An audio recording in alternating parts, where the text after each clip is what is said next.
ሩሴ ሞይ አገኘን ወይም አገኘዋት የሚለው ነው።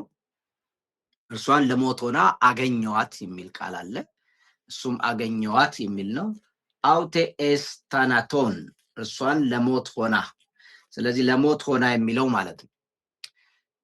የህግ ትእዛዝ የህጉ ምንነትና መለኮታዊውን ዳራ ነው የሚያሳየን። ለህይወት የተሰጠች የሚለው ደግሞ መለኮታዊ ተስፋና ዓላማን ይዞ የመጣ መሆኑን ነው የሚያሳየው።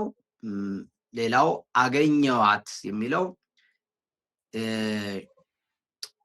መንፈሳዊ ግኝትና የእውነታ መገለጥን ነው የሚያሳየን። የእውነታ መገለጥን ያሳየናል። ስለዚህ እርሷን ለሞት ሆና ያገኘዋት የሚለው ለሞት የሚለው ሐሳብ ተገላቢጦች ነው፣ በፍጹም ተቃራኒ ነው። እንግዲህ ጳውሎስ በእስራኤል ህይወት ውስጥ ሲመለከት ለህይወት የተላከው ቃል ተገላቢጦች ነገር ሰርቶ ነው ያገኘው። ህጉ ተገላቢጦሽን ነው ያመጣው ማለት ነው። ትእዛዝ ስንል ምን ማለታችን ነው? ለትእዛዝ ወይም ደግሞ ትእዛዝ የተሰጠችውን ለህይወት የተሰጠችውን ትእዛዝ ነው የሚለው። ትእዛዝ ኤንቶሌ የሚለው የህግ ምንነትንና ዳራውን ነው የሚነግርን። አጠቃላይ ይሄ ትእዛዝ የሚለው የሙሴን ህግ ነው፣ ቶራን የሚወክል ነው። ሐዋርያው ጳውሎስ ሆን ብሎ የተጠቀመው ግን ልዩ የስነ መለኮት ቃል ነው። በኤደን ታሪክ በኤደን ገነት ውስጥ ስንመለከት በኤደን ገነት ውስጥ ያለው ታሪክ ለአዳም የተሰጠችው የመጀመሪያይቱ የህይወት ትእዛዝ ነበረች። ዘፍጥረት 2:16 ላይ ስንመለከት ማለት ነው። የመጀመሪያው የህይወት ትእዛዝ እሷ ነች። ለህይወት እችን በበላ ቀን ሞትን ትሞታለህ፣ ይህም በበላ ቀን ደግሞ በህይወት ትኖራለህ ብሎ ያለው ማለት ነው። ያን ዓላማው ያ የተነገረበት ዓላማው በህይወት እንዲኖሩ እንጂ እንዲያጠፉ አይደለም። በሲና ተራራ ሁለተኛው ደግሞ ተመልሶ ህግ የመጣው በሲና ተራራ ለእስራኤል ከተሰጠው ህግ ውስጥ አትመኝ የሚለው የምትለው የአስረኛይቱ ትእዛዛት እናገኛለን። እችም ደግሞ ያው አትመኝ የሚለው መመኘት የብዙ ኃጢአቶች ወይም አብዛኛውን የሁሉም ኃጢአት መሰረት ነው ተብሎ ይታሰባል። ስለዚህ ያ ክፉ ምኞት በእስራኤል ህይወት ውስጥ ያመጣውን ጣጣ ሁላችንም ታሪኩን ስናነብ እናገኘዋለን ማለት ነው። ስለዚህ እነዚህ ሁለቱ ትእዛዛቶች ለህይወት የተሰጡ ትእዛዛቶች ናቸው። በህይወት ሰው እንዲኖር ከእግዚአብሔር ጋር ህብረት አድርጎ እንዲኖር የተሰጡ ዓላማቸው በጎ የሆነ ነው። ግን ይህንን ዓላማ በጎ የሆነውን ዓላማ ለህይወት የሆነውን ዓላማ ቀልብሶ ያልተፈለገ ውጤት እንዲመጣ የሆነበት ምክንያት ምንድን ነው? ጳውሎስ ያገኘው ይሄ ለህይወት የተባለ ነገር ተጠምዝዞ ለሞት ሆኖ አገኘው። ለተቃራኒ የሆነ ለምን የሚለውን ያብራራል። ከዛ በኋላ ትእዛዝ መኖሩ ምንን ያረጋገጠ? ትእዛዝ መኖሩ በራሱ የእግዚአብሔርን ቅድስናና ከሰው ልጆች ጋር ያለውን የኪዳን ግንኙነት የሚያሳይ ነው ማለት ነው። ህግጋት ሲኖሩ ትእዛዛቶች መኖራቸው የእግዚአብሔርን ቅድስና እና ከሰው ልጆች ጋር ለመኖር የሚያስፈልገውን ነገር የሚናገርበት ነው። ትእዛዝ በራሱ መጥፎ አይደለም። እንዴት ነው በህይወት የምትኖሩት? እነዚህ ነገሮች ስታደርጉ ከኔ ጋር ትኖራላችሁ የሚለውን ሐሳብ ማረጋገጫ ወይም መግለጫ ነው ትእዛዝ ማለት ነው። የተሰጠውም ደግሞ ለህይወት እንደሆነች ቅድም ተናግረናል። የመጀመሪያው የኪዳን ተስፋና ዓላማ ስንመለከት እግዚአብሔር ትእዛዝን ሲሰጥ መነሻ ዓላማው ሰውን ለመቅጣት ወይም ለሞት አሳልፎ ለመስጠት ፈጽሞ አይደለም። ቅድም እንዳልኳችሁ ለህይወት ነው የተሰጠው። መለኮታዊ ዓላማ በእስራኤል ታሪክ ህጉ የተሰጠው የህዝቡ አድርጎት በህይወት እንዲኖርበትና የኪዳኑን በረከት እንዲለማመደው ነው።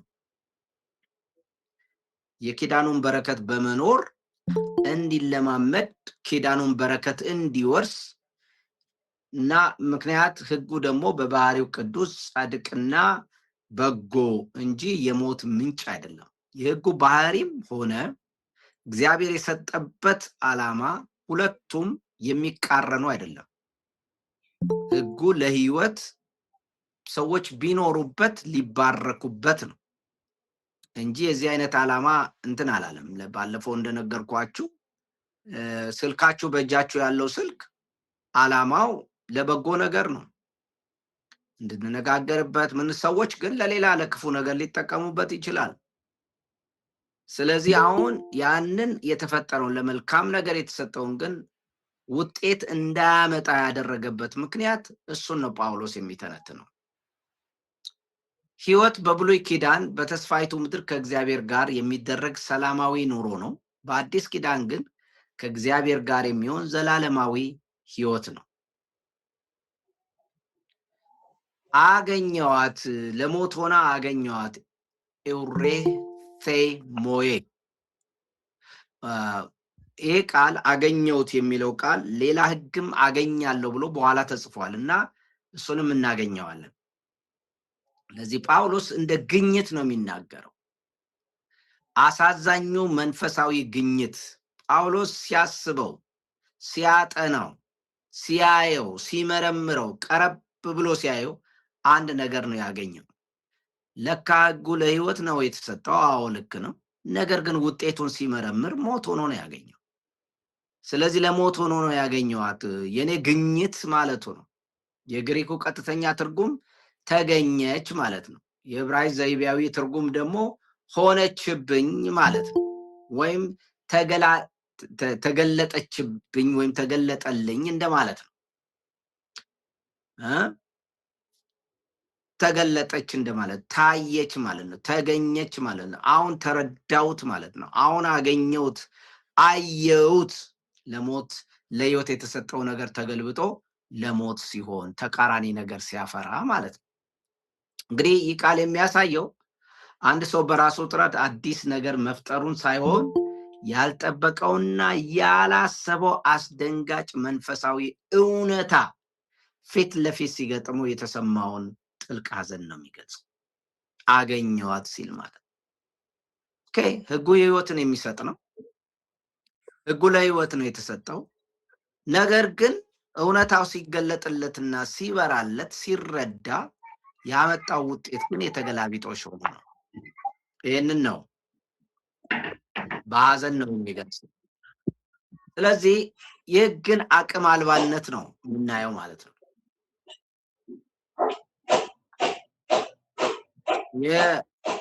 ይሄ የአሳዛኝ ግኝቱን ነው የምናገኘው። በልምድ ያገኘውን አሳዛኝ እኔ የሚለውን እንመለከታለን። እኔ የሚለው ማንን ነው? ሁለተኛ ጥረት እናያለን። የከሸፈውን ጥረት እናገኛለን።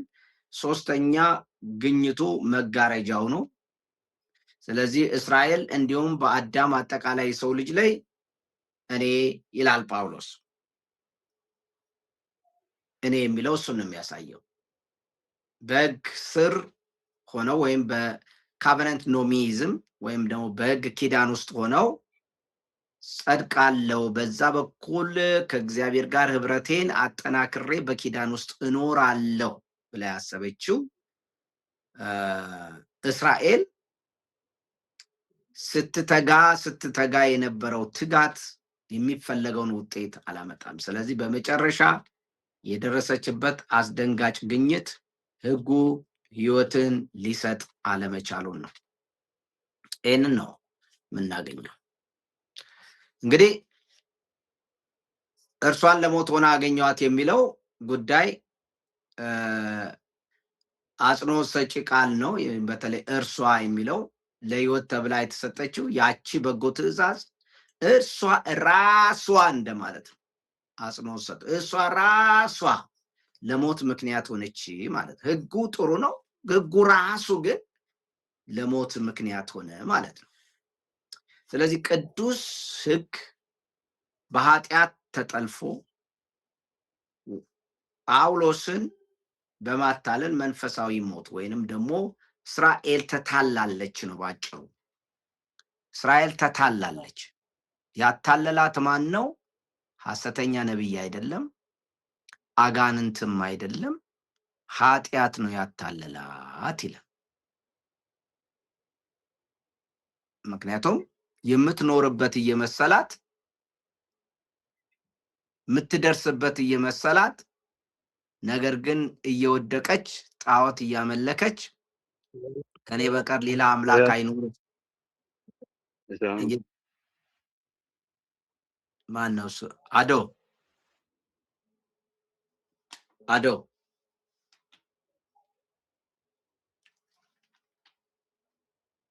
ማይክ ዝጉ፣ ማይክ ዝጉ፣ ሁላችሁም ማይክ ዝጉ። እሺ ውጤቱ ምንድን ነው የሆነው? ይህ ሁሉ ነቢያት የተንጋጋበት የምታነቡት ነቢያቶች ሁሉ ኢሳይያስ፣ ኤርሚያስ፣ ሕዝቅኤል፣ ታላላቅ ነቢያት፣ ታናናሽ ነቢያት እያልን ይሄ ደግሞ ከዛ እንደዚህ ያልጻፉ ነቢያቶች አሉ፣ ኤልያስ፣ ኤልሳ እያልን ሌሎችም እንደዚሁ ማት ነቢያቶች እየተነሱ የሚገስጹበት ምክንያት ምንድን ነው? ምክንያቱም በሕጉ አልኖሩም። ለምንድን ነው በሕግ ያልኖረችው እስራኤል? ሕጉ ክፉ ሆኖ ነው? አይደለም።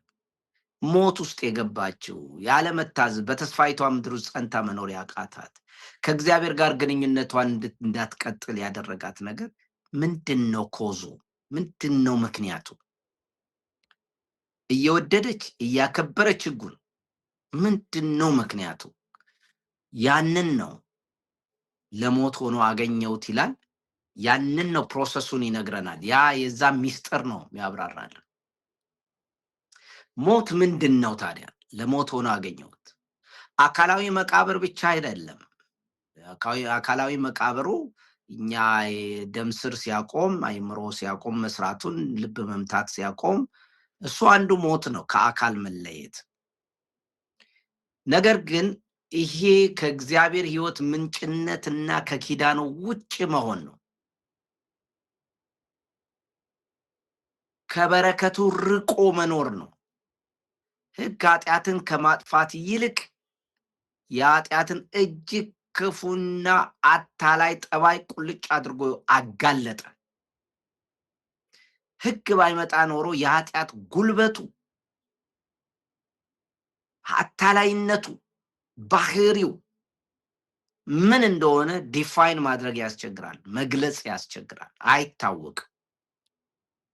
ስለዚህ በአዳም ሕይወት ውስጥ በኤደን ገነት ከተስፋው ቃል ርቆ በመንፈስ መሞት እንዳለ ተናገረ። ይህም በበላ ቀን ሞትን ትሞታለህ ብሎ ታሪኩ ደግሞ እንደገና ተደገመ በእስራኤል በሕግ መተላለፍ ምክንያት ኪዳን የተሰጣት እስራኤል፣ ተስፋ የተሰጣት እስራኤል ለአሕዛብ በረከት ትሆናለች የተባለች እስራኤል ግን ሕጉ በመጀመሪያ ማንነቷን መግለጥ ነበረበት።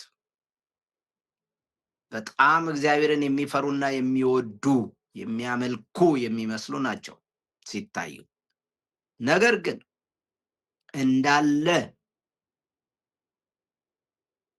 ማንነታቸውን በብርሃን ገልጦ ያሳየው ሕጉ ነው። ስለዚህ መተላለፍ ምክንያት አሁን ደግሞ ትእዛዝ ብቻ አይደለም፣ እያወቁ ከኔ በቀር አምላክ አይኑርህ፣ እኔ ቀናተኛ አምላክ ነኝ ተብሎ በግልጽ የተቀመጠውን ትእዛዝ በግልጽ ተላልፈዋል። ስለዚህ በግልጽ መተላለፍ አመፀኝነት ነው ማለት ነው። ያንን ታሪክ እንደገና ደገሙት ማለት ነው እስራኤላውያኖች። ሪካፒቱሌሽን የምንለው ነው ምንድን ነው? ዳግም ያንኑ መኖር ማለት ነው። ስለዚህ የሕግና የኃጢአት መስተጋብር ስንመለከት በእስራኤል ሕይወት ውስጥ ስናይ ለማንኛውም ሰው ቢሰጥ ያ ሕግ አሁን በመጀመሪያ ለእስራኤል ነው የተሰጠው። ለየትኛውም ሕዝብ ቢሰጥ፣ ለአሜሪካዊም ቢሰጥ፣ ለኢትዮጵያዊም ተሰጥቶ ቢሆን ተመሳሳይ ውጤት ነበር የሚገኘው። ስለዚህ ለሰው ልጅ ጠቅላላ ሕግ ምንድነው የሚያደርገው? የሰው ልጆችን የአመጽ ጥልቀት፣ የክፋት ብዛት እና የኃጢአትን ጉልበት በፍጹም በራሳቸው ጉልበት ሊያሸንፉት የማይችሉት አደገኛ አታላይ ኃይለኛ እንደሆነ በልምምዳቸው በራሳቸው ልምምድ የሰው ልጆች እስራኤል በደንብ ለብዙ ዓመታት ያንን ኤክስፐሪመንት አሳይታለች። በደንብ አድርጋ የማይቻል ጉዳይ መሆኑን ለአሕዛብ ሁሉ ምስክር ሆናለች። ስለዚህ የሰው ልጅ ግን ጠብቆ ኃጢአትን ማሸነፍ እንደማይችል ግልጽ የሆነ በአንድ ኔሽን ማስረጃ እግዚአብሔር አቅርቧል። ታዲያ የሰው ልጅ ከቅዱሱ ሕግ ሕይወትን ለማግኘት የተሳነው ምክንያት ምንድን ነው? መለኮታዊ ሕግ እጅግ ቅዱስ የሆነ ለሕይወት የተሰጠ ከሆነ የሰው ስጋ ደካማና ኃጢአተኛ ነው። በራሱ ስነ ምግባራዊ ጥረት መትጋት ማግኘት አይቻልም። ኃጢአት ሕጉን ለአታላይነት ይጠቀምበታል ማለት ነው። ውጤቱ ደግሞ ሞት እንደሆነ አለመቻል እንደሆነ ይነግረናል። ስለዚህ ሮሜ 7:10 ቁልፍ አድርጎ የሚያሳየው የሰው ልጅ በራሱ ስነ ምግባራዊ ጥረትም ሆነ በራሱ እጅ በሆነው ስርዓት ከዚህ የሞት አዙሪት ወጥቶ ሕይወትን የማግኘት እንደማይችል ነው የተናገረው። ስለዚህ ከሞት ዙሪያ አዙሪት መውጣት ብቸኛው መንገድ አንዱ ነው። እውነተኛ ሕይወት የሚገኘው ሕግን በመፈጸም አይደለም ነው፣ የክርስቶስ ጸጋ ነው። ሞትን ድል መንሳት፣ ኢየሱስ ሞትን ድል ነስቷል። በውስጥ ጥረት ሳይሆን በኢየሱስ ፍጹም ጸጋ እንደምንድል ይናገራል። የመንፈስ ቅዱስ አሰራር አዲሱ አሰራር ብቻ መሆኑን ይህ ክፍል በማያዳግም ሁኔታ ያረጋግጥልናል ማለት ነው። ሕይወት የተሰጠው ነገር ለሞት ሆነልና ቁጥር 11 ደግሞ መልሶ ይደግምልን። ኃጢአት አታላይና ሕግ አቅም የለውም ነው የሚለው። ስለዚህ ሕጉ ቅዱስ ነው፣ ትእዛዚቱም ቅድስት ናት፣ ጽድቅም በጎ ነው ይለናል። ትእዛዚቱን መልሶ ያመጣል። ኃጢአት ምክንያት አግኝቶ ስለሚል የሰው ልጅ ቁጥር 11 ኃጢአት ምክንያት አግኝቶ፣ ይህ በጣም ወሳኝ ነው። አሁን ኃጢአት ምንድነው ያገኘው? ምክንያት አገኘ ነው የሚለው። በትእዛዝ አታሎኛልና በእርሷም ገሎኛልና ይላል። እንግዲህ ኃጢአት ምክንያት አግኝቶ በትእዛዝ አታሎኛልና በእርሷም ገሎኛል ይላል። የሰውን ልጅ መንፈሳዊ ውድቀት ነው የሚያሳየው። በመጀመሪያ ኃጢአት ሕግ ሰውን ለማዳን ያለውን ውስንነት ይነግረናል። የክፍል ኃጢአትን እጅግ ክፉና አታላይ ማንነት ፍንትው አድርጎ ይገልጽልናል። በእርሷ በትእዛዟ ገሎኛል ነው የሚል። ኃጢአት ነው የገደለው። በማን? በትእዛዝ። ኃጢአት የኃጢአት እውነተኛ ማንነትን ስንመለከት የተለመደው አመለካከት አይደለም። ኃጢአት ግዑዝ የሆነ የስነ ምግባር ጉድለት ብቻ። ይሄ ዝም ብሎ ምናባዊ ሐሳባዊ፣ ለምሳሌ ዝሙት ሲሰራ በቃ የስነ ምግባር ጉድፈት፣ ውሸት ሲያደርግ ሲናገር የስነ ምግባር ግድፈት ተብሎ እንደሚታሰበው አይደለም። እንደዚህ አይደለም ኃጢአት በዚህ ምዕራፍ ውስጥ የተገለጸው። ኃጢአት ሕግን መተላለፍ ብቻ እንዳልሆነ የሚገልጽበት ክፍል ነው። ኃጢአት ዝም ብሎ የሆነች አንድ ትእዛዝን መተላለፍ እንዳልሆነ የሚያታልል ጉልበተኛ፣ እንደዚህ አይነት ባህሪ እንዳለው ነው የሚገልጸው። ጥልቁ እውነት ኃጢአትን ስንመለከት በዚህ ክፍል ውስጥ ሕይወትና ፈቃድ የራሱ የሆነ ዓላማ የሌለው ያው ወታደር አጥቂ ኃይል ነው። የራሱ የሆነ ዓላማ ያለው፣ ይቅርታ። ስለዚህ ኃጢአት እንደ ወታደር ነው ፐርሶኒፊኬሽን ተደርጎ ወይም ደግሞ ስብዕና ተሰጥቶት ነው የተሰራው። ስብዕና ተሰጥቶታል እና እንደ ወታደር ነው። የራሱ የሆነ ዓላማ ያለው ያው ወታደር ነው። ሁለተኛው በሰው ልጆች ላይ የሚያሴር አደገኛ ገዢ እንደሆነ ታይራንት እንደሆነ ነው የተሳለው። ሶስተኛ ደረጃ ማታለል ነው፣ መግደል የሚሉትን ኃይለኛ ግስ ባለቤትነት የያዘ ነው። ስለዚህ ሕግ እንደ ወታደርም እንደ ጨቋኝ ንጉስም እንደ ገዳይም ኃጢአት የተገለጸው በዚህ ቦታ ማለት ነው። ስለዚህ ምክንያት አግኝቶ ነው የሚለው። ስትራቴጂክ የሆነ የጥቃት መነሻ የጦር ሰፈር ነው ያደረገው።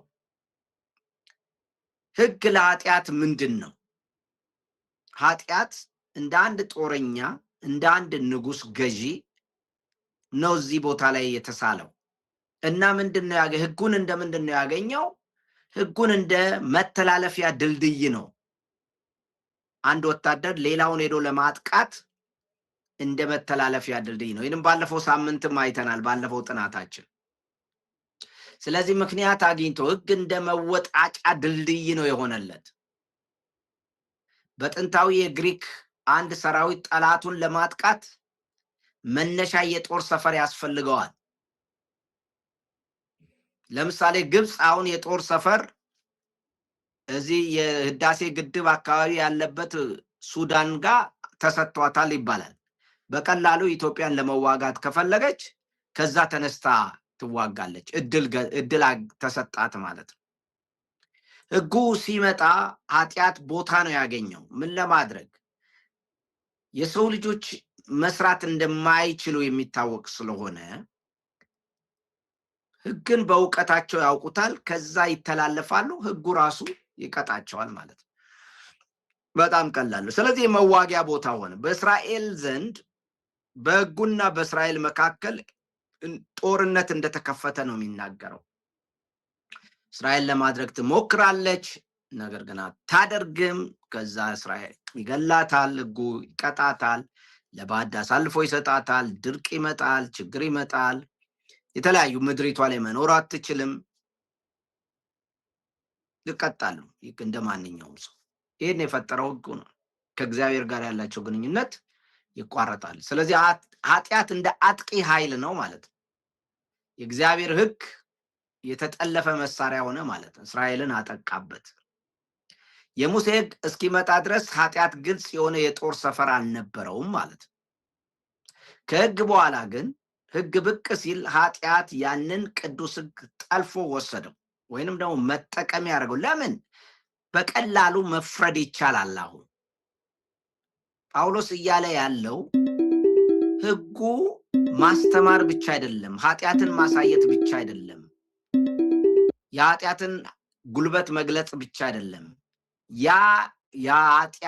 ያንን ኃጢአት ሰዎች ሲያደርጉት የሚገባቸውን ቅጣትም ያደርጋል። ሕጉ ደግሞ ተፈጻሚነት ያስፈልገዋል። ስለዚህ አንድ ሰው ዝሙት ሲያደርግ ዝሙት የሚባለው ኃጢአት ክፉ እንደሆነ ሕጉ ይናገርና ሕጉ ደግሞ መልሶ ለዝሙት የሚገባውን ቅጣት ያስቀምጣል። ስለዚህ ይሄ ዝሙት ማድረግ የማይፈልገው ሰው ሳይፈልግ ዝሙት ያደርጋል። ለምንድን ነው እያወቀ የሚያደርገው ነው? ምክንያቱም ጳውሎስ የሚለው አንድ ከሰውየው ወጣ ያለ አካል አለ፣ እሱም ኃጢአት ይባላል። ሰውየውን በገዥነት ተቆጣጥሮ ይዞታል። ስለዚህ ያንን ሰውዬ ዝሙት ያስደርገዋል። ካደረገ በኋላ ደግሞ እዛው ሕጉ ላይ ያለ ይቀጣል። ሕጉ ይስቃል። ማነው ኃጢአት ይስቃል፣ ደስ ይለዋል ማለት ነው። ለሕይወት የሆነችው ሰውየው ማድረግ ስለማይችል ነው። ስለዚህ መሳሪያ ሆነ ማለት ነው። ሕግ ከማዳን ይልቅ የማጥቂያ መሳሪያ ሆነ። ሰው በተለይ በትእዛዝ ገሎኛል ነው የሚለው። ትእዛዙ ምንድን ነው? አትስረቅ። ከሰረክ ምን ትሆናለህ? የሚቀጥለው ቅጣት አለ። ጣዖትን አታመልክ ካለ ጣዖትን ካመለክ ምን ቅጣት አለ? ጣዖትን ካመለክ ይከተላል። ስለዚህ እኔ ግን ጣዖትን ማምለክ እምቢ የምልበት አቅምና ጉልበት ላይኖረኝ ይችላል ወይም የለኝም። በውስጤ ያለው ጣዖትን የማምለክ ምኞት በውስጤ ያለው ምኞት ጣዖትን እንዳመልክ ያደርገኛል። ለምሳሌ ምኞቱ ዝናብ እንዲዘንብ፣ ምርት እንዲመጣ ወይም በጦርነት ማሸነፍ ሊሆን ይችላል፣ ወይ ልጅ መውለድ ሊሆን ይችላል፣ ወይ ጤና ሊሆን ይችላል፣ ወይ በጣም ሀብታም መሆን ሊሆን ይችላል።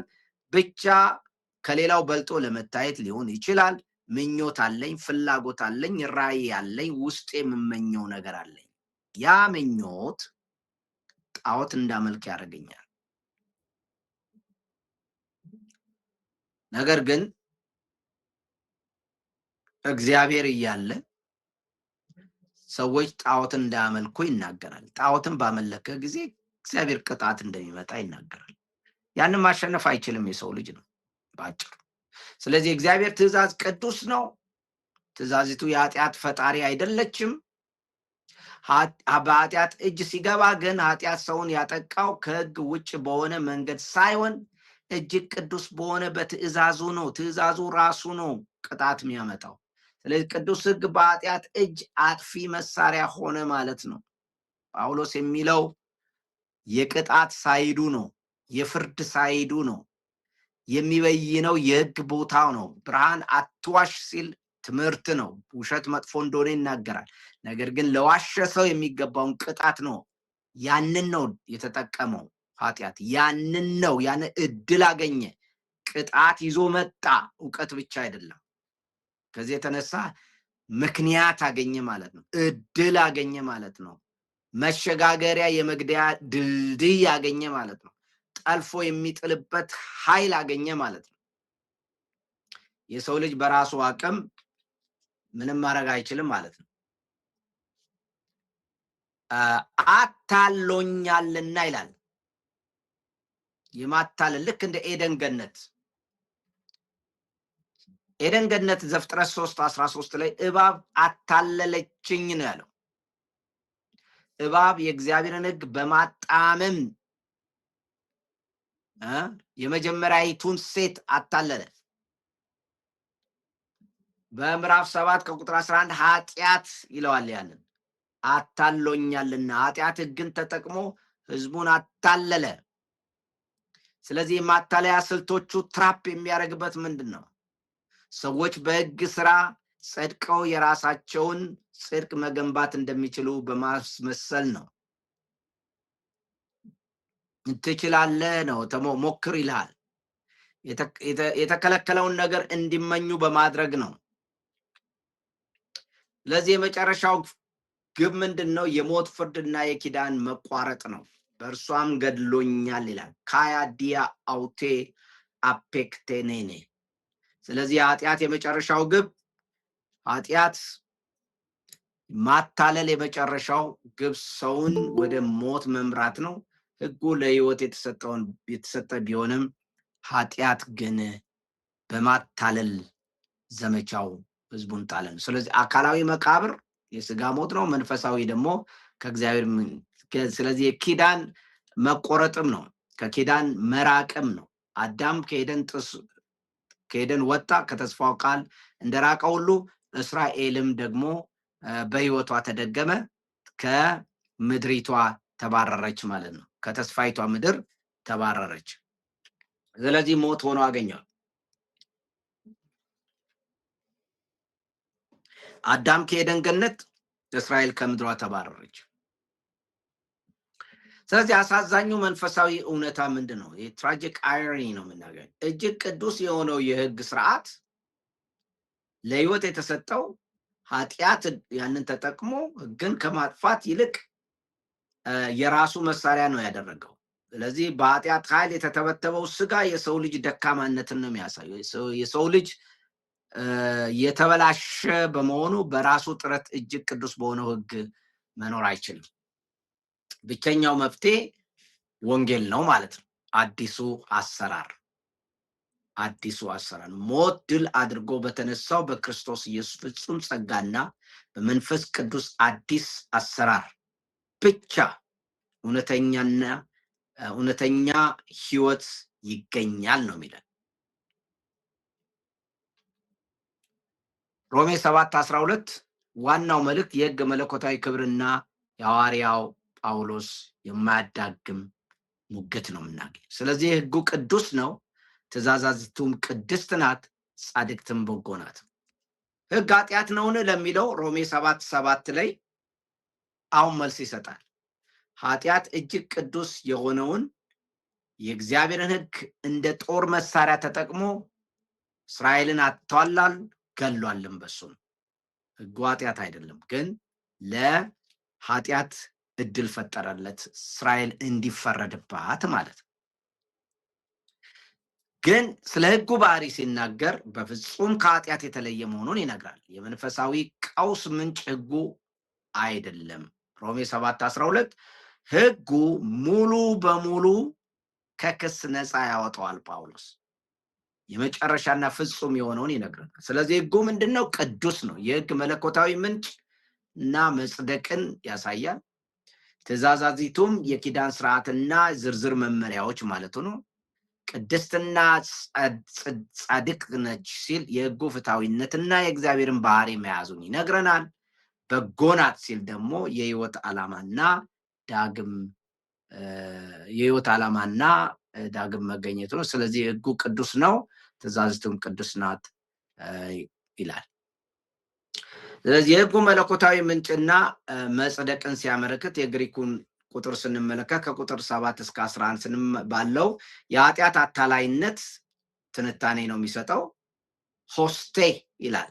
ስለዚህ ነው የሚለው የመንፈስ ቅዱስ ግዛት የሕግ ቅዱስነትን የሚያሳየው ከስጋዊ ዓለም እርኩሰት የተለየና በቀጥታ ከእግዚአብሔር የመነጨ መሆኑን ያሳያል። ሕግ ቅዱስ ነው። ስለዚህ ሕጉ ቅዱስ ነው የሚለው ቁጥር 12 ስለዚህ ብሎ ነው የሚለው። ሆስቴ ማለት ስለዚህ የሚል ነው።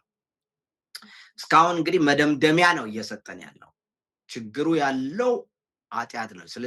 ስለዚህ ሕጉን ከክስ ነፃ ያወጣዋል ማለት ነው። ሕጉ ኃጢአት አይደለም። ስለዚህ የሐዋርያው ጳውሎስ ሕሳቤ እንዴት ነው ያደገው? ገላትያ ላይ ስንመለከት ሕግ በመላእክት እጅ እንደተሰጠ ይገልጻል። በመለኮታዊ ክብሩ በመጠኑ ዝቅ ብሎ ይታያል።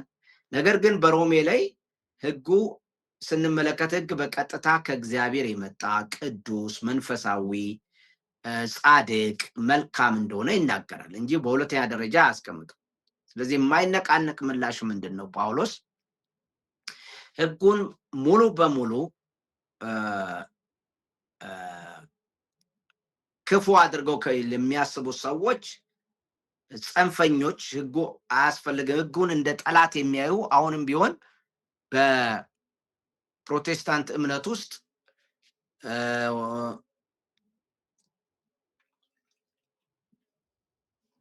ሕጉን እንደ ጠላት የሚያዩ ሰዎች አሉ፣ ያልተረዱ ሰዎች።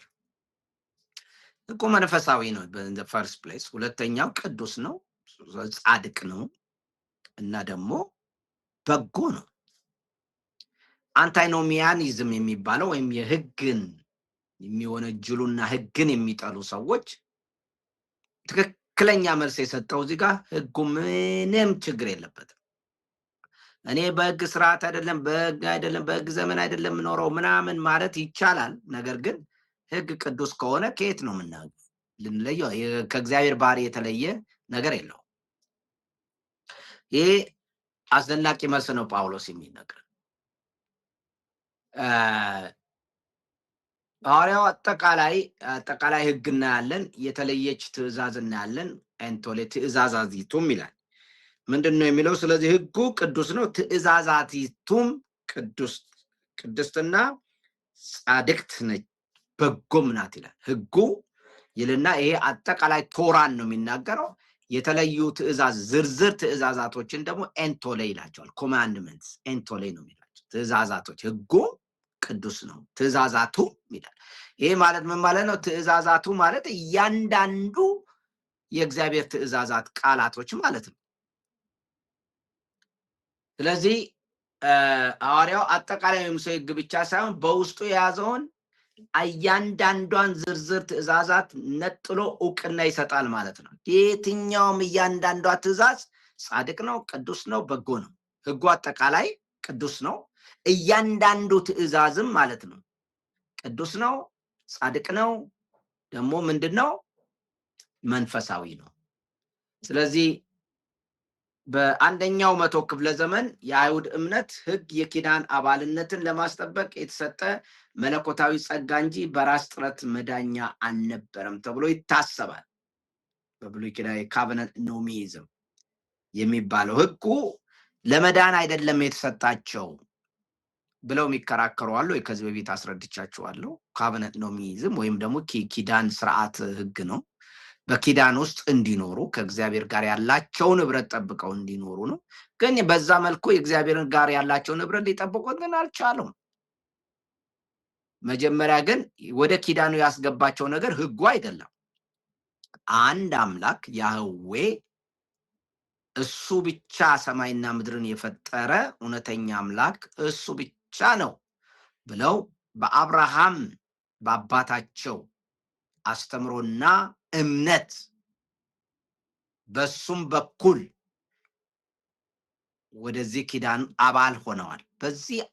በዚህ ኪዳን ውስጥ ግን አባል ሆነው የሚቀጥሉት ትእዛዛቶቹን ሲጠብቁ ነው። ስለዚህ ነው ትእዛዛቱም ቅድስት ናት፣ ትእዛዛቱም ጻድቅ ናት፣ ትእዛዛቱም እያንዳንዱ ትእዛዝ በጎ ነው የሚለው። ስለዚህ በዛ ኪዳን ውስጥ ለመኖር በተስፋ ውስጥ ለመኖር የሚያስፈልጋቸው ያ ነው። እነሱ ግን በተስፋው ለመጽናት በኪዳኑን ለመጠበቅ አልቻሉም። ስለዚህ እግዚአብሔር መልሶ ጠላት ሆነባቸው ይላል። ስለዚህ እውነተኛው ተጠያቂ ማን ነው? ትእዛዛቱ አትመኝ ባይል ትእዛዛቱ ወይስ ኃጢአት የሚለው ነው። አመፀኛው ኃይል በራሷ ፍጹም ቅድስት ናት። ዓላማዋ እግዚአብሔራዊ ስርዓትን ማሳየት ነው። ኃጢአት ግን ትእዛዛቱን እንደ መሳሪያ ተጠቅሞ ሰውን ያጠቃል። ችግሩ ያለው ከትእዛዛቲቱ ላይ ሳይሆን በሰው ውስጥ ባለው የኃጢአት ኃይል ላይ መሆኑን ያረጋግጣል ይህ ክፍል ማለት ነው። የሕጉ ፍትሐዊነት ስንመለከት ቅድስትና ጻድቅት ወይም ዲካያ የሚል ቃል ነው የሚጠቀመው። የስነ ምግባር ጥያቄ ስንመለከት ሕጉ የምታቀርበው ስነ ምግባራዊ ጥያቄ ፍትሐዊና አድሎ የሌለበት ነው። ሕጉ ለማንም አያደላም። ጻድቅ ነው ሲባል ፍትሐዊም ነው ማለት ነው። እውነተኛም ነው። በባህሪው እውነተኛ ነው። ስለዚህ ለሁሉም የማያዳላ ነው። ከእግዚአብሔር ፈቃድና ጽድቅ ጋር ፈጽሞ የተስማማ ነው ለማለት ነው።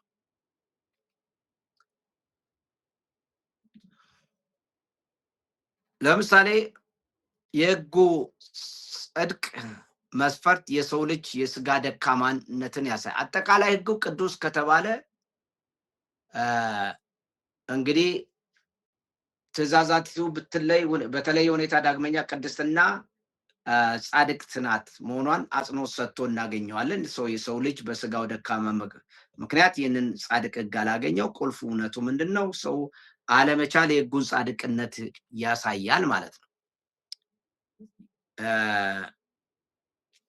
እግዚአብሔር አጋፌ ወይም በጎ የሚለው ቃል ነው እና የህይወት ዓላማና በጎነትን የያዘች ናት። እግዚአብሔር ሐሳብ እግዚአብሔር ሕግን የሰጠው የሰውን ልጅ ለማጥመድ ወይም ለመቅጣት ሳይሆን ለዘላለም ደህንነት መሆኑ ነው እና ስለዚህ በጎ ናት ይላል። የሕጉ ዳግም ማግኘት ደግሞ የቀደመው ስርዓት የሕግ ኪዳን ነው፣ ሙሉ በሙሉ አልተጣለም። ስለዚህ አዲሱ መልክ ትንቢትና ጥበብ ፕሮፌሲን ነው እና በአይሁድ ስነ ምግባር እንደታየው ለአማኙ የእግዚአብሔርን ፈቃድ የሚፈጽምበት በጎ የጥበብ መመሪያ የሆነው ሕጉ ነው። ሕጉ ዛሬ ሊወድቅ አይችልም። ምክንያቱም ሕጉ ሕይወታችንን በጎውን ነገር የሚያሳየን ሕጉ ነው። ቅዱስ የሆነውን ነገር የሚያሳየን ሕጉ ነው። ጽድቅ የሆነውን ነገር የሚያሳየን ሕጉ ነው። መንፈሳዊ የሆነውን ነገር የሚናገረን የሚያሳየን ሕጉ ነው። ሕጉ መንፈሳዊ ነገር ይናገራል። ሕጉ ስለ ቅዱስ እግዚአብሔር የሚወደውን እና የሚፈልገውን ነገር ፈቃዱን ያሳየናል። ስለዚህ በጎ ነገሮችን ያሳየናል። መልካም ነገሮችን ያሳየናል። በራሱ ምንም ችግር የለበትም። ችግሩ እኛ ነን ነው የሚለው።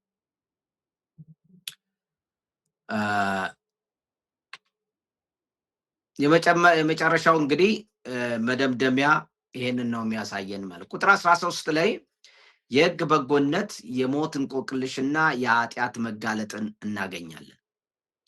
እያንዳንዱ ቃላትና ሰዋሰውን እናጠናለን። በዚህ ቦታ ላይ ቁጥር 12 ላይ ካለው እንደጨረስ በጎ ናት ብሎ ከደመደመ ቁጥር 13 ላይ እንግዲህ በጎ የሆነው ነገር ለእኔ ሞት ሆነብኝ የሚል ጥያቄ እንጠይቃለን። እንግዲህ በጎ የሆነው ነገር ለእኔ ሞት ሆነብኝ አይደለም ይላል። አይደለም፣ ነገር ግን ኃጢአት ሆነ። ኃጢአትም በትእዛዝ ምክንያት ያለ ልክ ኃጢአተኛ ይሆን ዘንድ ኃጢአትም እንዲሆን ይገለጥ ዘንድ በጎ በሆነው ነገር ለእኔ ሞትን ይሰራብኛል። በቃ ይሄ ድግግሞሽ ይመስላል አንዳንዱ ነገር።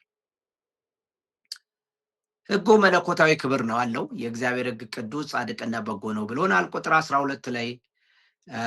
ቁጥር 13 ላይ ግን እንግዲህ በጎ የሆነው በጎ ነው ካልክ ታዲያ ለምንድን ነው ኃጢአት በእኔ ላይ እንዴ ሞት አመጣ የምትለው ነገር እንዴት አብሮ ይሄዳል የሚል ጥያቄ ይነሳል ማለት ነው።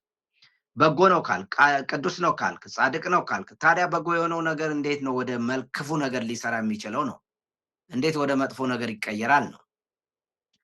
የሕግ በጎ የሰው ልጅ በጎ ሕግ የሰው ልጅ ከደረሰበት የሞት ፍርድ ጋር እንዴት ይታረቃል ነው ጥያቄው። መንፈሳዊ ተቃርኖ ይፈጠራል። ፓራዶክስ የምንላቸው ነገሮች ተቃርኖ ነው የተፈጠረው። እንግዲህ በጎ ነው ካልክ እንዴት ሞትን ሊሰራ ይችላል ነው ጥያቄ ነው ያነሳው። እግዚአብሔር ፍትሐዊነትን የሚሞግት ነው ማለት ነው። እንግዲህ በጎ የሆነው ነገር ሲል እንግዲህ የሚለው ቃል ቀጥታ ከቁጥር 12 ጋር ስለሚገናኝ ማለት ነው። ከታች ከላይ ያለው ጥያቄ ጋር የሕጉ ክብር ጋር ያቆራኘው እና እንደዚህ ከሆነ ሕጉ የኪዳን አልባነት ለመጽናትና ለቅድስናና ለጽድቅ የተሰጠ ከሆነ ችግሩ ምንድን ነው? ሕጉ ሰውን ለማጥፋት የተዘጋጀ ወጥመድ አይደለም፣ ነገር ግን ፍጹም ትእዛዛትን መታዘዝን ስለሚጠይቅ የሚያመጣው ውጤት ነው።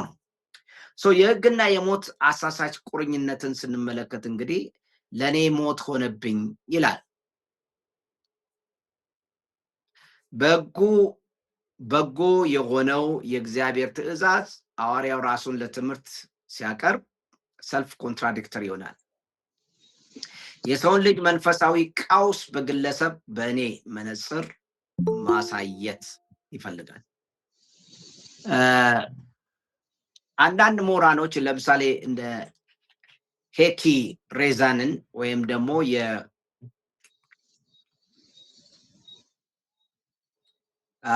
የፊንላንድ ስኮላር ምንድን ነው ያደረገው? እዚህ ጋር ጳውሎስ ራሱን ይቃረናል ይላል። ጳውሎስ ራሱን እየተቃረነ አይደለም። ጳውሎስ በራሱ በእኔ በሚለው መነጽር እስራኤልን የተቃረነ ይሄ የሚጋጭ ህይወት ነው እያሳየ ያለው። ስለዚህ ሕግ ኃጢአት ነውን ለሚለው ከሚለው ጥያቄ የከፋ የሞራል ጥያቄ ቁጥር 7 ላይ እናገኛለን። አሁን ደግሞ ቁጥር 13 ላይ በጎ የሆነው ነገር ለእኔ ሞት ሰራብኝን የሚለውን ነገር ይፈጥራል፣ ጥያቄ ይፈጥራል። ይሄ አደገኛ ጥያቄ ነው። ማይካችሁን መዝጋት አትርሱ። አንድ ሰው ማይክ ከፍተዋል መሰለኝ ይጮሃል። ማይክ ዝጉ። ምናልባት ጸጋ ሻንኮ ነው መሰለኝ። ሻንኮ አዎ። የሕግ ስነ መለኮታዊ ነፃ መውጣት ነው አይደለም ነው የሚለው። ሕግ ሞት አልሰራብኝም ነው የሚለው። ሜኤገኔቶ በፍጹም አይሆንም ማለት ነው። እግዚአብሔር ከዚህ ይጠብቀን እንደማለት ነው። ጳውሎስ ይመልስ የእግዚአብሔር ሕግ የሞት መንስኤ ሊሆን አይችልም ነው። ስሜት የተሞላ ኃይለኛ ክህደት ነው የሚክደው ጳውሎስ እዚህ። በፍጹም አይሆንም የሚለው የተሳሳቱ መደምደሚያዎች ላይ መድረስ የለም። በጎ የሆነው ለእኔ ሞት ሆነብኝ እያልኩ አይደለም ነው የሚለው። ሞት የመጣው ሕጉ ክፉ ስለሆነ ወይም ለእኛ ጥፋት ታስቦ አይደለም። ስለዚህ ሰውን የገደለው የሕግ መኖር ሳይሆን በሰው ውስጥ ያለው የኃጢአት ጥንካሬ ኃይል ነው የሚለው።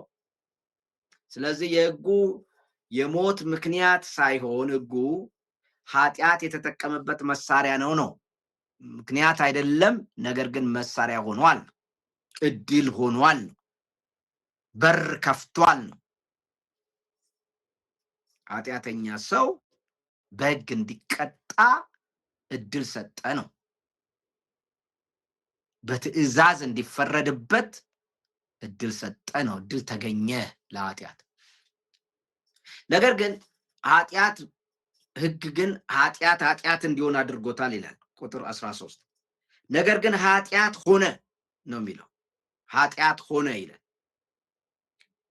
ኃጢአትም በትእዛዝ ምክንያት ያለ ልክ ኃጢአተኛ ይሆን ዘንድ ይላል። ኃጢአትም እንዲሆን ውስብስብ የሰዋሰው ስላለበት እናያለን ማለት ነው። አሁን እንደምትመለከቱት በዚህ ቦታ ላይ መለኮታዊ ዓላማ ኃጢአትን እጅግ ክፉና አታላይ ተፈጥሮ እርቃኑን አጋልጧል። ሕጉ ቅዱስ ሕግ ለራሱ ቅዱስን ሕግ ኃጢአት መወጣጫ አድርጎ ተጠቀመ። ኃጢአት በእግዚአብሔር ሕግ አማካኝነት ያለ ልክ ኃጢአተኛ መሆኑ ተረጋገጠ። የጦር ሰፈርና መውጫ ሆኗል ማለት ነው። አፎርሜ የሚለው ቃል ቅድም እንደነገርኳችሁ ምክንያት አሁን ምክንያት የሚለው ቃል ሮሜ ምዕራፍ 7 ቁጥር 8 ላይ ምክንያት አለ። ሮሜ ምዕራፍ 7 ቁጥር 11 ላይ ምክንያት ይላል። ሮሜ 13 ላይ አሁንም ምክንያት አለ። ኃጢአት በትእዛዝ ምክንያት ነው የሚለው። ያረፍተ ነገሩን ሰዋሰው እንመልከት። ነገር ግን ኃጢአት ሆነ ምን ማለት ነው? ነገር ግን ኃጢአት ሆነ። ነገር ግን ኃጢአት የሚለውን ግራ የሚያጋባ የአማርኛ ትርጉሙን እናያለን። በዚህ ቦታ ላይ እንቆቅልሹ የተፈጠረው ከግሪክኛ ሰዋሰው አወቃቀርና ተርጓሚዎች ክፍተቱን ለመሙላት ከተጠቀሙበት ስልት ነው። ዋናው የግሪክ መጽሐፍ እናያለን። ሁለተኛ ትርጉሙን ክፍተት እናያለን። ሶስተኛ የተሻለው መፍትሄና ስነ መለኮታዊ ማዕከሉን እንመለከታለን። ምን ማለት ነው? አላ ሄ ሃማርቲያ ማለትም ነገር ግን ኃጢአት ሆነ ሲባል ሕጉ ነው ኃጢአት የሆነው? ምን ማለት ነው? ነገር ግን ኃጢአት ሆነ አይደለም ይልና ነገር ግን ኃጢአት ሆነ ይላል። በአማርኛችን ሕጉ ራሱ ኃጢአት የሆነ ነው የሚመስለው። ስለዚህ የግሪኩን ማየት አለብን ማለት ነው። አላ ሄ ሃማርቲያ የሚል ነው። ነገር ግን አላ ማለት ነገር ግን ማለት ነው። ሄ ሃማርቲያ ማለት ኃጢአት ማለት ነው።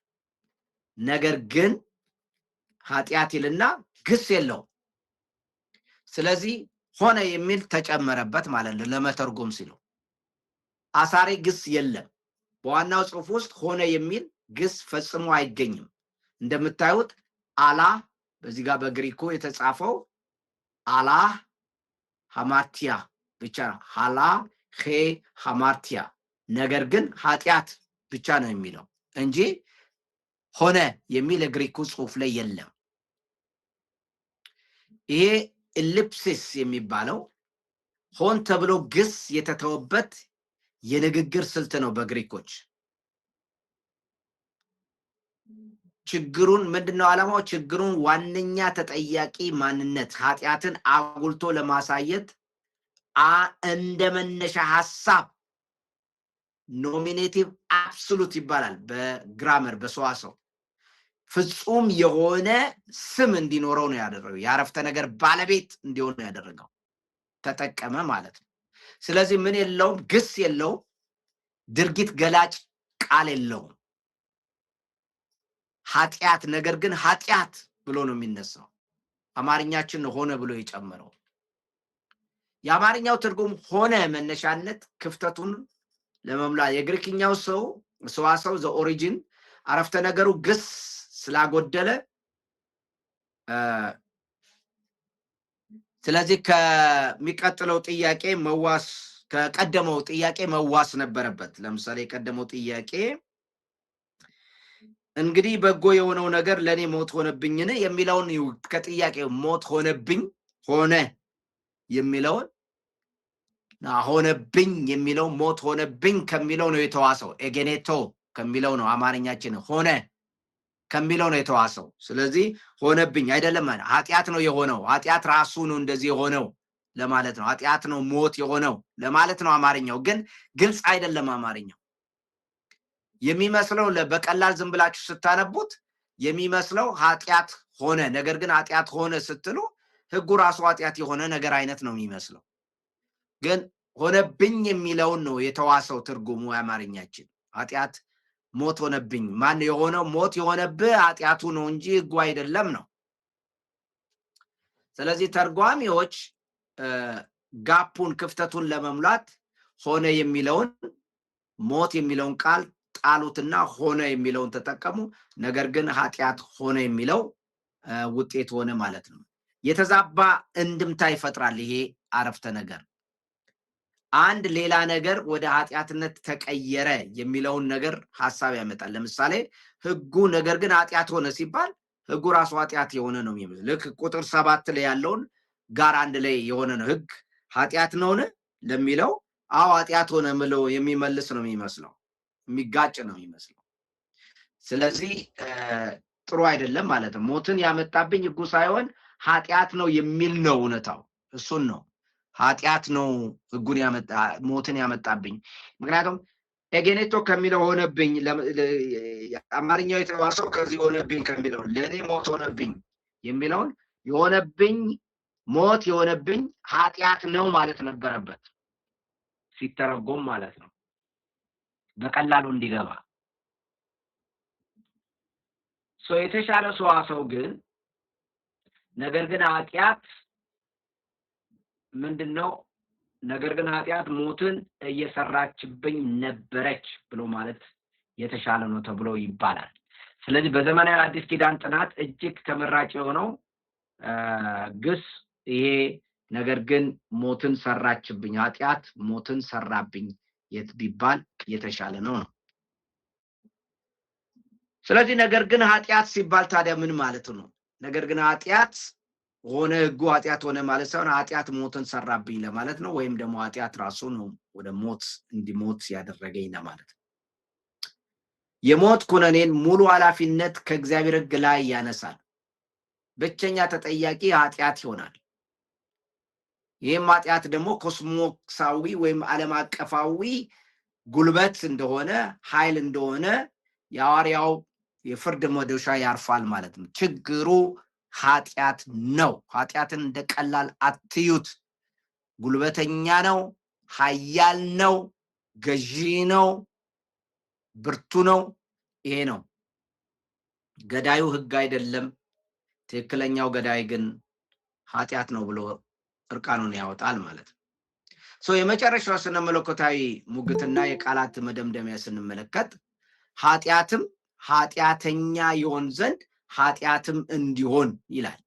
ኃጢአትም ኃጢአተኛ ኃጢአትም የሚል ቃል አለ እዚህ ቦታ ቁጥር 13። ኃጢአት ነገር ግን ኃጢአት ሰራብኝ ይህንን አመጣብኝ የሚለው ይልና ኃጢአት ሆነ የሚለውን በዛ እንረዳዋለን። ከዛ ኃጢአትም በትእዛዝ ምክንያት ያለ ልክ ኃጢአተኛ ይሆን ዘንድ ኃጢአትም እንዲሆን ይላል። ኃጢአትም ኃጢአተኛ ኃጢአትም የሚል አባባል አለ 3 በዚህ ክፍል ውስጥ።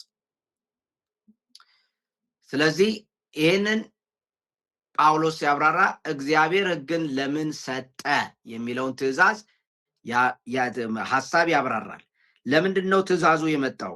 ኃጢአትም በትእዛዝ ምክንያት ያለ ልክ ኃጢአተኛን በትእዛዝ ምክንያት ገደለኝ አይደለም የሚለው። አሁን ከዚህ በፊት በትእዛዝ ምክንያት ወይም ትእዛዝን እንደ እድል አግኝቶ ወይም እንደ መድረክ አግኝቶ ወይም እንደ ጦር ሰፈር ወይም እንደ ድልድይ ተጠቅሞ እኔን መሸጋገሪያ አድርጎ እኔን አጠቃኝ ነው ኃጢአት ተዋግቶ ገደለኝ ነው።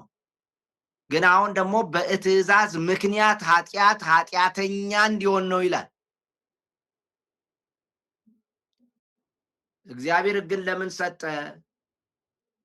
በአማርኛ ቋንቋ አጠቃቀም ኃጢአትን ኃጢአተኛ ብሎ መጥራት እንግዳ ትርጉም ነው እና ትርጉም የለሽም ይመስላል። ይህ የመጣው ቀጥታ ከግሪክ የንግግር ስልት ነው። 3 ጥልቅ ሚስጥሮችን እናገኛለን። አንደኛ የኃጢአት ፍጹም ስብዕናን ነው የምናገኘው። ሐማርቶሎስ ይለዋል። ኃጢአተኛ ነው የሚለው። እንደ ስም ነው የሚጠቀመው። ለምሳሌ በቀለ ኃጢአተኛ ነው ስትሉ ስም ይሆናል ማለት ነው። ኃጢአት በቀለ እንደሚባለው፣ አልማዝ እንደሚባለው፣ ወይም እንዳለ እንደሚባለው ኃጢአት ስም ሆነ ማለት ነው። በደል የሚሰራ ሰው ሲሆን ደግሞ ምን ይሆናል? ኃጢአተኛ ሰው ይባላል ማለት አድጀክቲቭ ወይም ተቀጽላ ይሆናል። ስለዚህ ኃጢአት የሚለው እንደ ስም ሲሆን በደል የሚሰራው ሰው ደግሞ ኃጢአተኛ ሰው ይባላል። እንደ ቅጽል ሲያገለግል ይሄ ሮሜ 7:13 ላይ ኃጢአትን ስብዕና ይነግረናል። ኃጢአትን ስብዕና ኃጢአተኛ ሆነ ሲባል ማለት ነው። ስለዚህ ኃጢአት ተራ ድርጊት ሳይሆን ዋናው ነገር የራሱ ፍቃድ ያለው እጅግ የከፋ ኃጢአትን አድራጊ ኃጢአተኛን ወይም ኃጢአተኛ የሚያደርግ መሆኑን የሚያሳይ ጥልቅ የንግግር ጥበብ ነው ማለት ነው። ኃጢአት ምን ያህል እጅግ የከፋና ጥግ የደረሰ ክፉ መሆኑን የሚያሳይ ነው። ስለዚህ እውነተኛ ማንነቱን አጋለጠ ማለት ኃጢአትም እንዲሆን ይገለጥ ዘንድ ኃጢአተኛ ይሆን ዘንድ ኃጢአትም እንዲሆን ይገለጥ ዘንድ ነው። እንግዲህ ቃሉ ቁልፍ ቃሉ ይገለጥ ዘንድ የሚለው ነው። ኃጢአት ያጋለጠው ኃጢአተኛ የሚያደርግ ኃጢአት ራሱ አደገኛ መሆኑ ይገለጥ ዘንድ ነው። በጎ በሆነው ነገር በእኔ ሞትን ሰራብኝ ነው የሚለው የእግዚአብሔር ሕግ ኃጢአት ምን እንደሆነ የገለጠበት ነው ማለት ነው። ስለዚህ ሕግ በራሱ ክፉ ባይሆንም ኃጢአት ግን በጎውን ነገር ጠልፎ ወደ ሞት መሳሪያነት የመቀየር አቅም አለው። የተደበቀን ነገር ጭምብል ገፎ ማንነቱን ወደ ብርሃን ያወጣው ሕግ ነው። ስለዚህ ሕግ ከመምጣቱ በፊት ኃጢአት አንቀላፍቶ ተደብቆ ነበር። ሕጉ አልፈጠረውም። ነገር ግን እንደ መስታወት አስከፊ ገጽታውን የገለጸው ሕጉ ነው። ስለዚህ ኃጢአትን ብርሃን ለቀቀበት በኃጢአት ላይ። በዚህ ጉዳይ እውነትም ኃጢአተኛ ሆኖ ተገለጠ። ኃጢአትን እኛ የሚያስደርግ ኃጢአትን የሚያደርግ ማለት ነው። ስለዚህ ኃጢአት የክፋት ጥግና ኃይለኛ መሆኑን ታላቁ መለኮታዊንም እቅድ አብሮ እናያለን ማለት ነው። ኃጢአት በጎ ትእዛዝን ሆን ብሎ በመጣስ ወደ ፍጹም አመፅ እንዲቀየር አድርጎታል። ሕግ ነፃ ወጥተዋል ማለት ነው። በዚህ ንግግር የእግዚአብሔር ሕግ ከክፋት ነቀፋ ነፃ ወጥተዋል። ለዚህ ችግር አይደለም ሕጉ በራሱ። ኃጢአት ግን ተጋልጧል። ኃጢአት ያለ ልክ ክፉ መሆኑ ተገለጠ። ጸጋ እንደሚያስፈልግ ደግሞ አሳየን ማለት ነው።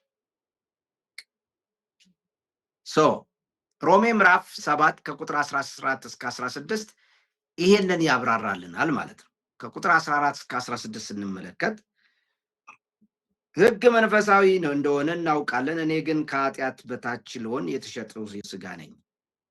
የማደርገውን አላውቅምና የምጠላውን ያንን አደርጋለሁና፣ ዳሩ ግን የምወደውን እርሱን አላደርግም። የማልወደውን ግን የማደርግ ከሆንኩ ሕግ መልካም እንደሆነ እመሰክራለሁ። ጳውሎስ ሕግ መጥፎ ነው ብሎ አላስተማርም። መጥፎው እኔ ነኝ ነው እያለ ያለው። እንደዚህ ከሆነ ያን የማደርገው አሁን እኔ አይደለሁም፣ ራሱንም ነፃ ያወጣል።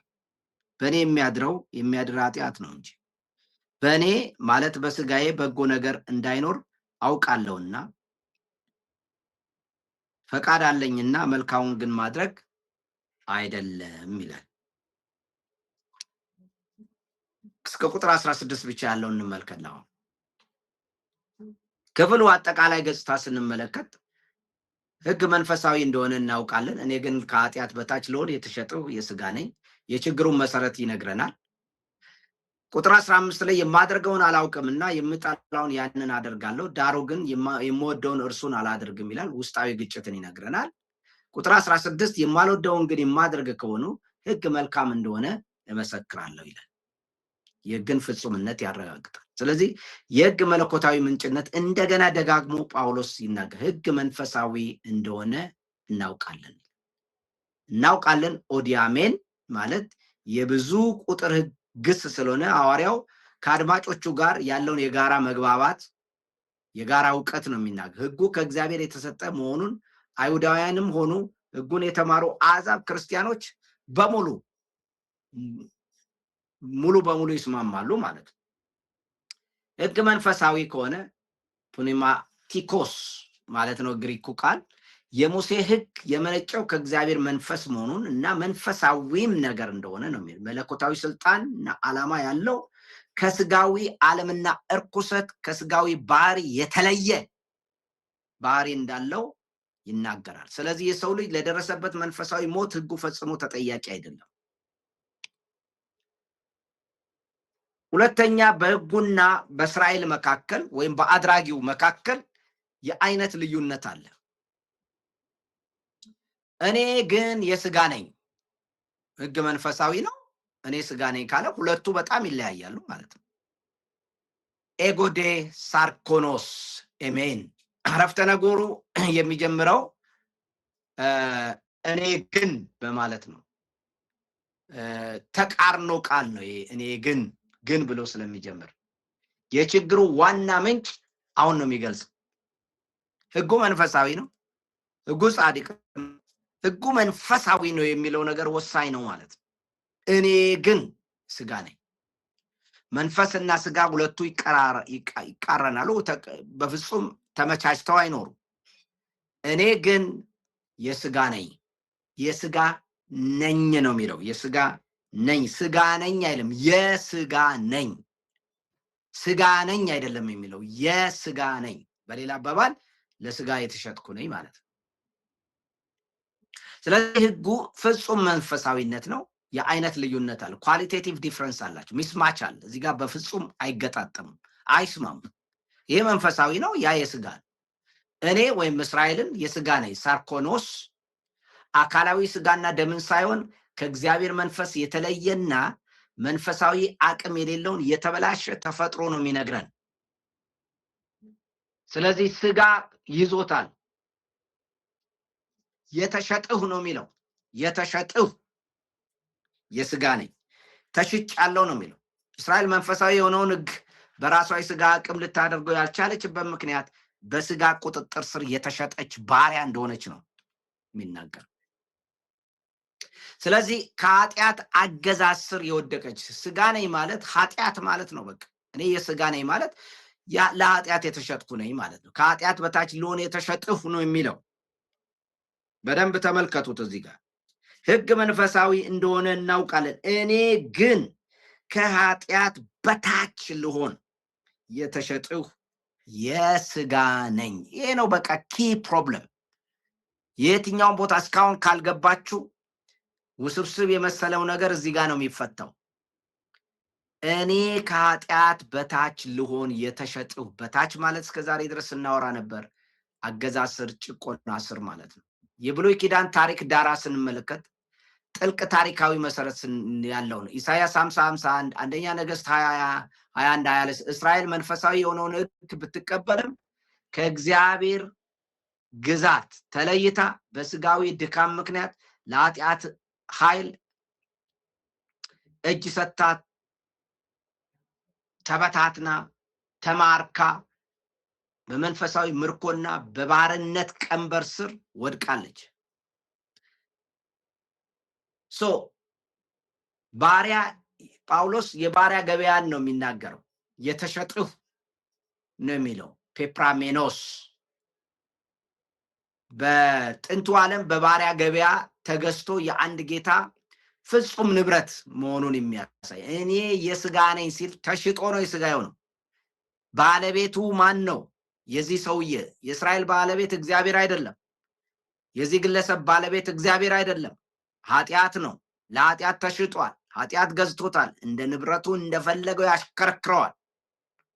ከዚህ ኃጢአት ከሚባለው ባለቤትና ገዢ ከሱ እጅ ነፃ ማውጣት ያስፈልጋል ማለት ነው። ስለዚህ አምባገነኑ ጌታ የገዛው ጌታ ማን ነው ማለት ነው? ገዢውና አምባገነኑ ጌታ ኃጢአት ተብሎ ይነገራል ማለት። ስለዚህ ኃጢአት ለምንድነው እስራኤል ሕጉን የተላለፈችው? ለምንድነው መጠበቅ ያቃታት?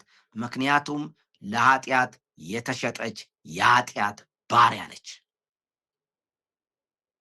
ይሄ ሮሜ ምዕራፍ 6 ላይ ደጋግመን ያነሳ ነው። ቁልፉ ነገር ይሄ ነው። በፍጹም ቅዱስ የሆነ ግዛት፣ መንፈሳዊ ግዛት፣ ቅዱስ የሆነ ጻድቅ የሆነ መልካም የሆነ በጎ የሆነ ሕጉ በዚህ ግዛት ውስጥ ነው የሚኖረው። በመንፈሳዊ ግዛት ውስጥ ነው የሚኖረው። የሰው ልጅ ግን ከክርስቶስ ውጭ የሆነ እስራኤልን በለው ለማንም ይሰጥ የሚኖር ሕጉ ለማንም ይሰጥ ወይም ደግሞ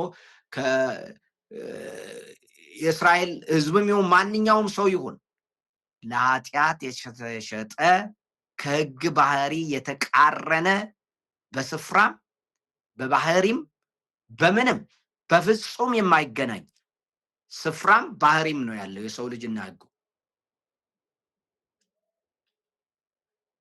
የችግሩ ዋና ምንጭና የስነ መለኮት መስተጋብሩን ስንመለከት ሞትና ኩነኔ የመጣው ሕጉ ክፉ ሆኖ አይደለም። ሕጉማ መንፈሳዊ ነው። የችግሩ ዋና ምንጭ ያለው በሁለት አበይት እውነቶች ላይ ነው።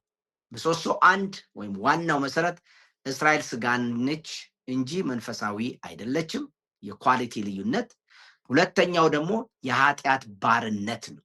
እስራኤል ከኃጢአት አገዛዝ ስር ነች። እስራኤልን በለው ከክርስቶስ ውጭ ያለ ሰው ሁሉ ይሄ ችግር አለበት። ስለዚህ መንፈሳዊ ሕግ ከስጋዊ ሰው ጋር ሲገናኝ ኃጢአትን ከማጥፋት ይልቅ የኃጢአት ኃይል ሕጉን እንደ መሳሪያ በመጠቀም ሰውን ይበልጥ ለሞት አሳልፎ እያወቀ አደረገው ማለት። ስለዚህ ከዚህ ባርነት ነፃ መውጣት የሚቻለው ሕግን በስጋዊ አቅም በመፈጸም አይደለም፣ አይቻልም። እሱ ለፍጹም አይቻልም። በክርስቶስ ኢየሱስ በኩል ባደረገው የእግዚአብሔር ጸጋና ሕይወት በመንፈስ ቅዱስ አማካኝነት ነው። ምክንያቱም ሮሜ ምዕራፍ 6 ላይ እንደተናገረው የኃጢአት ይቅርታ ሳይሆን ከኃጢአት ባርነት ነፃ መውጣት ነው የሚያስፈልገው። እስራኤልን እግዚአብሔር ሚሊየን ጊዜ ይቅር ብሏታል። የመታጠብ ስርዓትም ሰጥቷታል። የመስዋዕት ስርዓትም የይቅርታ ስርዓቶችን አድርጓል። መስዋዕቱ የይቅርታ ስርዓት ነው፣ ሌላ ነገር የለውም። ወንድሞቼ እናቶች፣ ያ የይቅርታ መንገድ አሁን ተቀይሮ ኢየሱስ ሆኗል መስዋዕቱ። ኢየሱስ ደግሞ ዝም ብሎ ኃጢአት እያጠበ መኖር አይደለም የሚፈልገው። ደሙን እያጠበ ብዙ ሰዎች የሚመስለን በቃ ዝም ብሎ እያጠበን የሚውል ነው የሚመስለን። አይደለም፣ አርነት ነው የሚያወጣል። ከባርነት ከጭቆና ነፃ ያወጣናል። ይህን ነው የሮሜ ምዕራፍ 6 የሚነግረን። ለዚህ ነው አንዳንድ ሰዎች ሮሜ ምዕራፍ 5 ምዕራፍ 6 ምዕራፍ 7 ምዕራፍ 8 እነዚህ ቁልፍ ናቸው በሮሜ መልእክት ውስጥ የሚባሉት። ለምን? ሌላው ችግር ነው የሚያወራው። ሮሜ ምዕራፍ 6 ግን ከዚህ ችግርህ እግዚአብሔር ገላግሎሃል።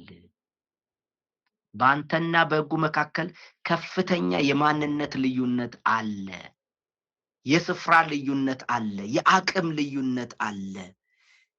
ሕጉ በእግዚአብሔር ግዛትና አገዛዝ መንግስት ውስጥ ነው የሚኖረው። አንተ ግን በኃጢአትና በኃጢአት የበላይ በሆነው በኃጢአት ጌትነት ስር ነው የምትኖረው። ግዛትህ መቀየር አለበት። ሰብሮ ነፃ ያወጣሃል ኢየሱስ። ይሄ ነው ቁልፉ ነገር። ይሄ ነው ቁልፉ ነገር። ክብር ለጌታ ይሁን። ኃጢአት ነው እኔ አይደለሁም ያለበት ምክንያት ለዚህ። ስለዚህ ግራ መጋባት የተፈጠረው በዚህ ነው። የማደርገው አላውቀውም። ግራ የተጋባው ለካ ለዚህ ነው። እንዴት ነው እኔ ማድረግ ማላውቀውን እኔ እንዴት ነው መሆን እየፈለኩ መሆን ያልቻልኩት? ማድረግ እየፈለኩ ማድረግ ያልቻልኩት ምንድነው ሚስጥሩ? የማረገውን አላውቅም ማለቱ ሰውየው አእምሮውን ስቶ ወይም ሳያውቅ በድንቁርና ኃጢአት ይሰራል ማለት አይደለም። ትክክለኛ ትርጉሙ አልቀበለውም፣ የማላጸድቀው የማልፈልገውን ነገር ነው ማለቱ ነው።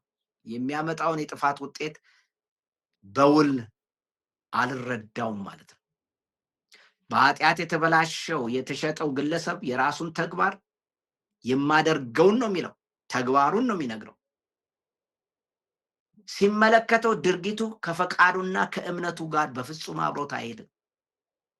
ፈጽሞ የተጣላ ነው።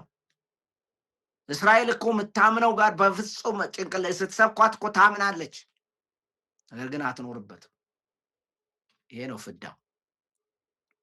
ስለዚህ የኃጢአት አምባገነንነትና አቅም አልባ መሆንን ነው የሚነግረን እዚህ ቦታ። የፈቃድ መነጠቅን ነው። የምጠላውን ያንን አደርጋለሁ። ፍቃዱ እኮ አለው። የሚጠላውን ሲያደርግ ፍቃዱ ራሱ በቃ ምንም ሊያደርገው አልችልም። ይህ ከጥንታዊ ኦቪድና ኤፒክቴተስ የሚባል ፍልስፍና ውስጥ መጥፎውን እከተላለሁ፣ የተሻለውን አውቃለሁ፣ መጥፎውን ግን እከተላለሁ ይሉ ነበር ድሮ በጥንታዊ የኦቪድና የኤፒክቴተስ ፍልስፍና ውስጥ። የምጠላውን ያንን እጅግ የጠለቀ ነገር ነው የሚናገሩ። የሰው ልጅ በኃጢአት ኃይል አምባገነናዊ ግዛት ስር መውደቁን የሚናገረው የግሪክ ፍልስፍና አይደለም።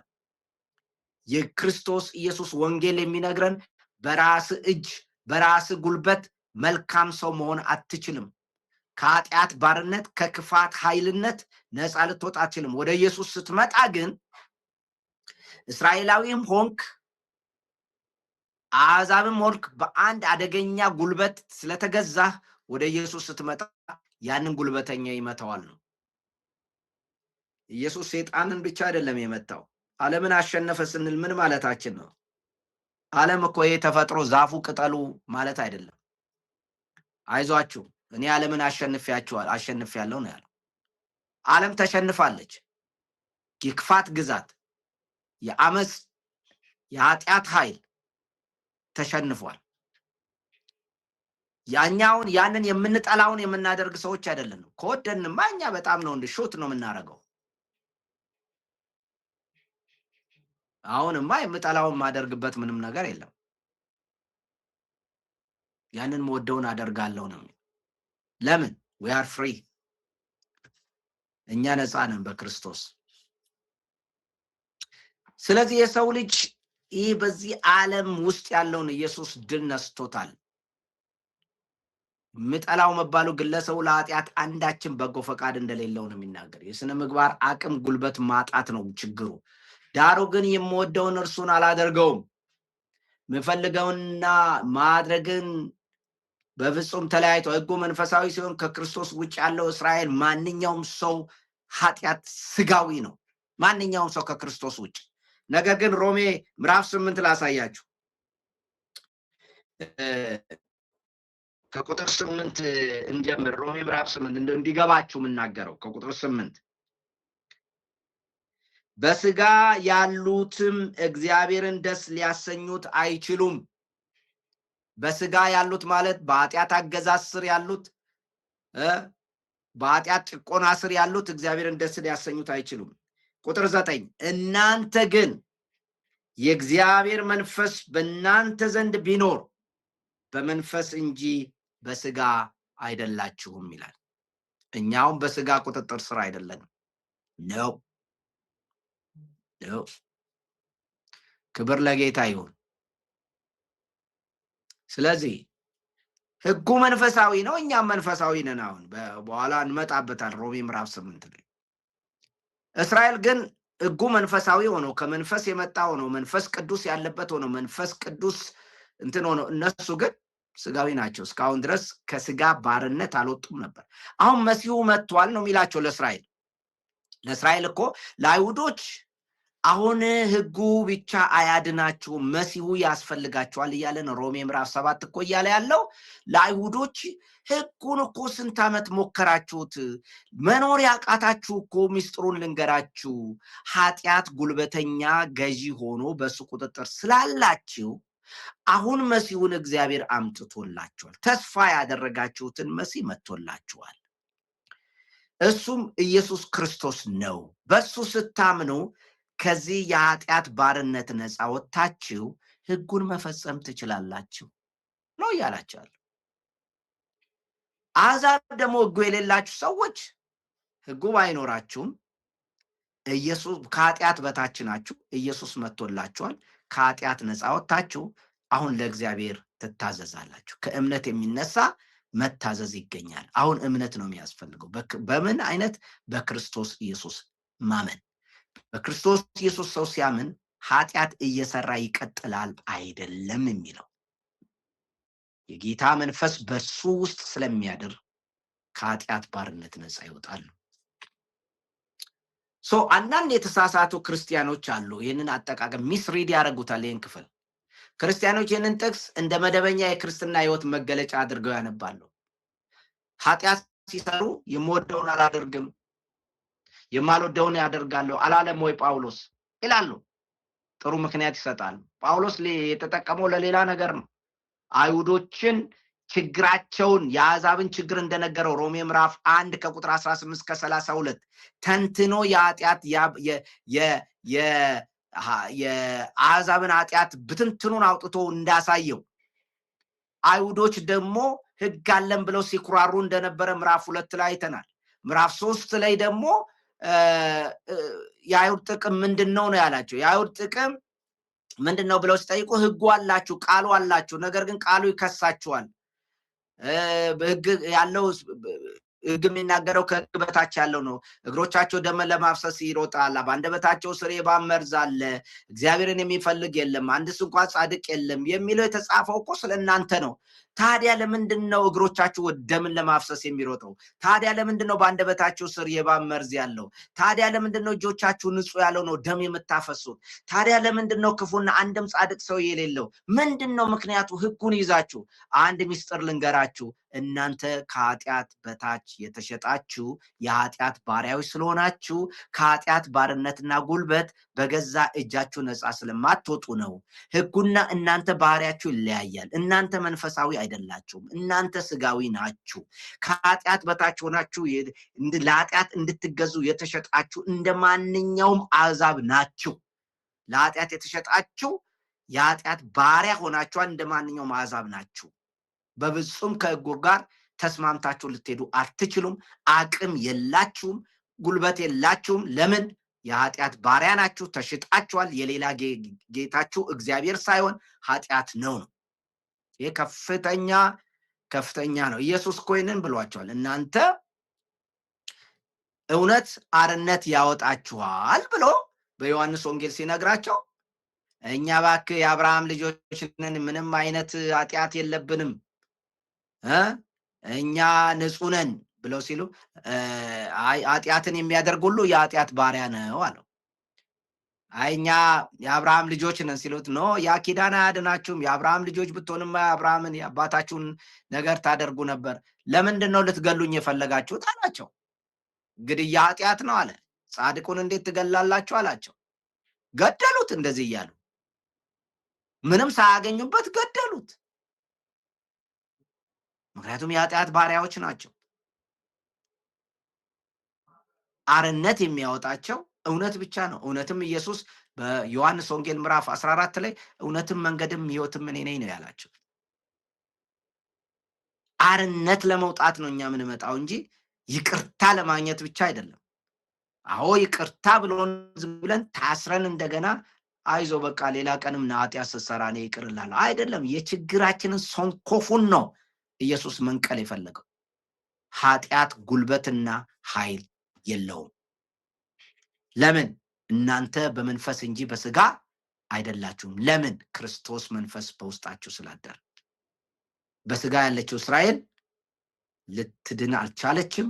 ምክንያቱም በስጋ ያሉት ሊድኑ ለእግዚአብሔርን ደስ ሊያሰኙ አይችሉም።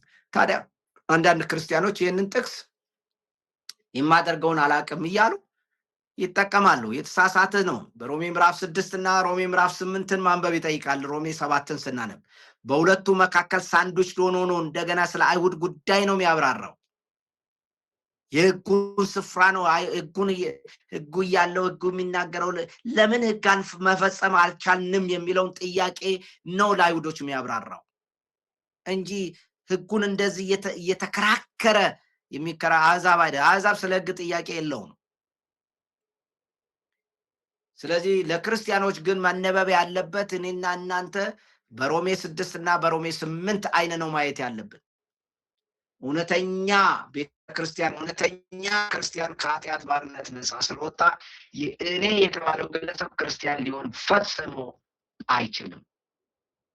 ትክክለኛው መልእክት እዚህ ቦታ ላይ ይትረካ የሚያሳየው አልፎ አልፎ የሚመጣ የክርስትናን ውድቀት ሳይሆን ከመንፈስ ቅዱስ አቅም ውጭ በሕግ ስራ ጽድቅ ለመሆን የሚጥር ሰው የሚደርስበትን ተስፋ የሌለው የባርነት አዙሪት ነው። እሱም እስራኤል ናት። ብቸኛው የመዳኛና የቅድስና ተስፋ በክርስቶስ ኢየሱስ በኩል የሚገኘው ጸጋና በመንፈስ ቅዱስ ኃይል ላይ ብቻ መደገፍ እንደሆነ የሚነግረን ክፍል ነው።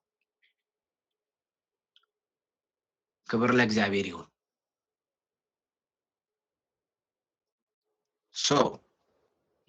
ይህን ያህል ካልን በዚህ ላይ እናቆምና ጥያቄ ካላችሁ ጥያቄ ተቀብዬ ወደ ጸሎት እንገባለን።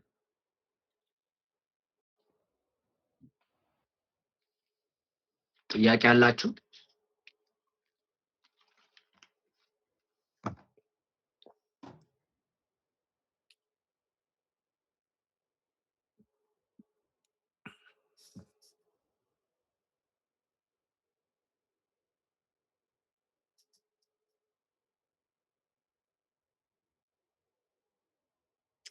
እሺ እንግዲህ ይሄ ከገባን ጥሩ ነው። ጥያቄ ከሌለን ጸልየን እንጨርሳለን።